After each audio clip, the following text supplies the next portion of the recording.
Hello, Live Love readers. Today we'll be reading Penny and Her Marble. I Can Read, a beginner reading book by Henkes.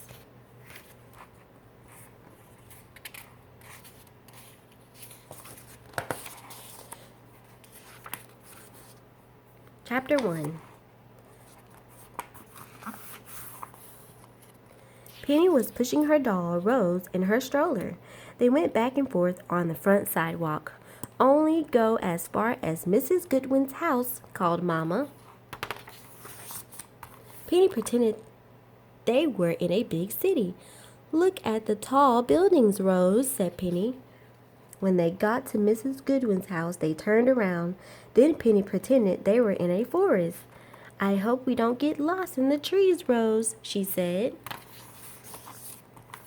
They went back and forth again and again. Now Penny pretended they were flying in a plane. Everything looks so tiny from up here, said Penny. Just then, Penny saw something on Mrs. Goodwin's lawn. It glinted in the sun. It was a marble, a big shiny blue marble. It can't be Mrs. Goodwin's, thought Penny. She is too old to play with a marble. Penny bent down to get a better look. The marble seemed to say, "Take me home." Penny looked around. No one was watching.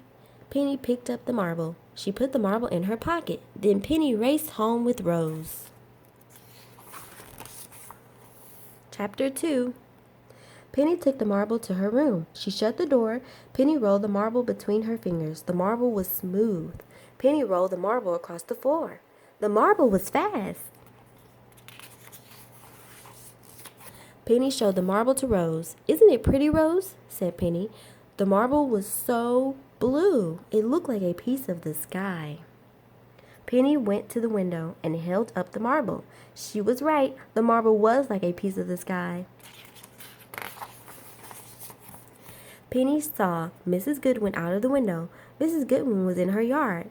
Mrs. Goodwin was exactly where Penny had found the marble. Penny hid behind the curtains. Was Mrs. Goodwin looking for the marble?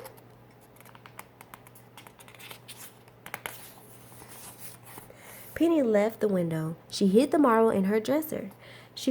Penny stayed by Mama and the babies all afternoon. She could not stop thinking about the marble. Chapter 3. Do you want to bake cookies? Asked Mama. Penny shrugged. We can make your favorites, said Mama. Sugar cookies. I'll watch you, said Penny. Are you feeling okay? Asked Mama. My stomach hurts a little, said Penny. Mama felt Penny's forehead. No fever, said Mama. Penny watched Mama bake cookies. Penny helped a little. At dinner, Penny did not eat much. The oranges in the bowl looked like big orange marbles. The peas on her plate looked like little green marbles. Penny pushed the peas around her plate. I am not hungry, she said. Penny did not want a sugar cookie for dessert.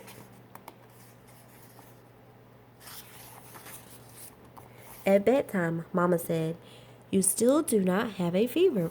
Papa said, You will feel better in the morning.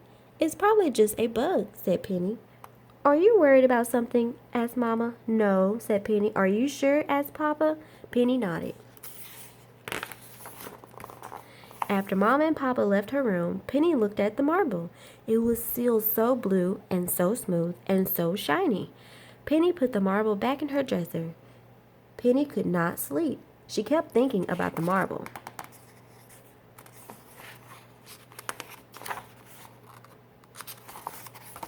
When Penny did fall asleep, she dreamed.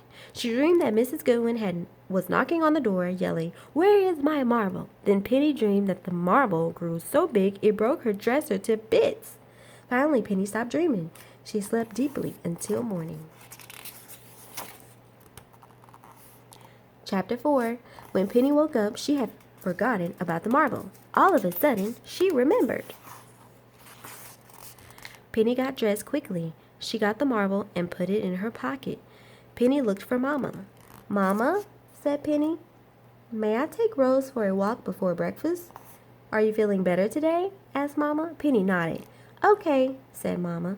Just 2 Mrs. Goodwins and back. Penny pushed Rose to Mrs. Goodwin's yard. Penny could feel the marble in her pocket. It felt as heavy as a rock. Penny bent down. She put the marble back where she had found it. Let's go home, Rose, said Penny. Hurry. Wait, called Mrs. Goodwin. Penny's heart pounded. Oh, Penny, don't you want that pretty blue marble? Penny looked up at Mrs. Goodwin. Penny's cheeks were hot. She could not speak. Mrs. Goodwin said, I found the marble yesterday. It was in the back of my kitchen drawer. I thought someone would love it. That is why I put it on the grass by the sidewalk. I hoped someone would walk by and see it, she said. I did see it, said Penny, but I thought it was yours, so I put it back. Mrs. Goodwin picked up the marble.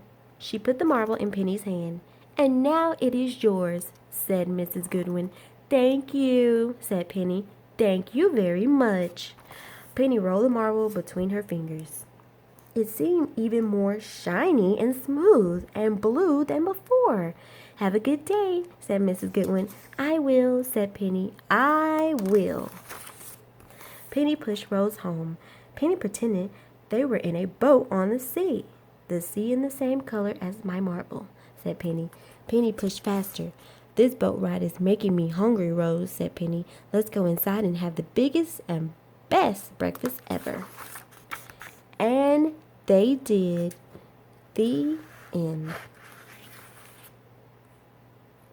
Thank you so much for reading with me today.